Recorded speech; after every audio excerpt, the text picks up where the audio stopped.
Hi guys, it's Mr. Lee's doing the SQA Higher Mathematics from 2018, paper 2, and we're going to have a wee go at question 5, where you're presented with a triangle PQR. You're given the coordinates of P and Q, and 5a, they ask you for the equation of the line they're calling L1, the perpendicular bisector of PQ. Okay, so there's the representation of L1 there. And what is a perpendicular bisector? Well, first of all, of course, it's perpendicular, so that line and PQ are at right angles to each other.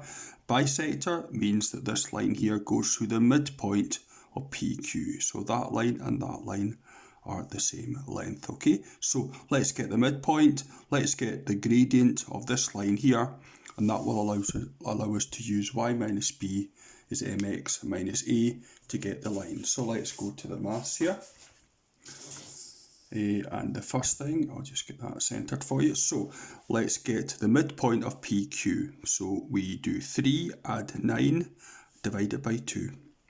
Then we do on the y, we do 4 add minus 2 divided by 2. 3 add 9 is 12, of course, divided by 2 is 6.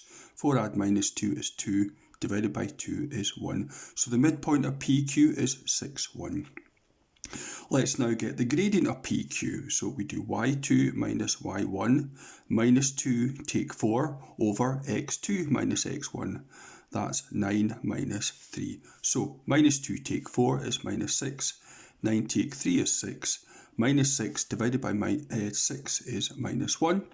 Therefore, the gradient of the tangent is 1, because remember, these if two lines are perpendicular, then their gradients have to multiply to give minus 1. So if the gradient of PQ is minus 1, then the gradient of the tangent has to be 1, because minus 1 times 1 gives minus 1. So therefore, we have a line with a gradient of 1 going through the 6, 1 that we got a wee minute ago. So y minus b is mx minus a. So there's your a, and there's your b, and that's your m, of course. So y minus b, y minus 1, is 1 times x minus a, x minus 6. That's your start off for getting this line. Multiply through by 1, of course, doesn't do anything, so we can just get rid of the bracket here. And let's tidy it up. So y equals 6, x take 6 plus 1. So y equals x take 5. Now, in view of what's going to happen with part B, I'm going to move the x over to be y take x equals minus 5. And that's the equation of the perpendicular bisector. And then, if you look at the question, which I'll just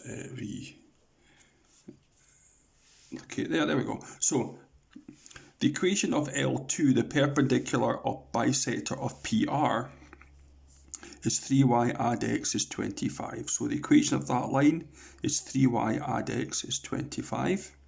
We know the equation of this one, therefore we can use simultaneous equations to get this point C. Okay, so here we go. Now, to be honest, you can ask for a much easier simultaneous equations than this, because if you add them together, the x's disappear. Y add 3y gives you 4y, minus x add x, they've disappeared. Minus 5 add 25 is 20. 4y is 20, so y is 5. So we have to get x, so we can use any of these two that we wish. So 5 take away x is minus 5, so x would have to be 10. So the point of intersection, which is C, is 10, 5.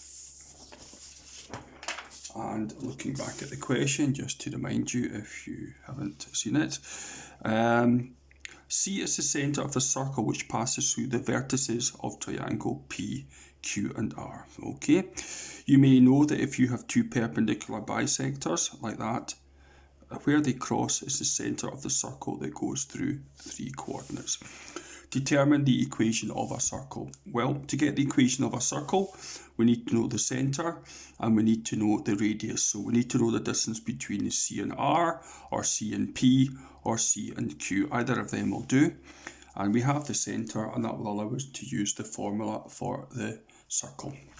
Okay, so let's go for this one here. So what have I decided to do? Well, there's C, which is 10, 5. And the radius is the distance from C to, and I've picked P. So C is 10, 5, P is 3, 4.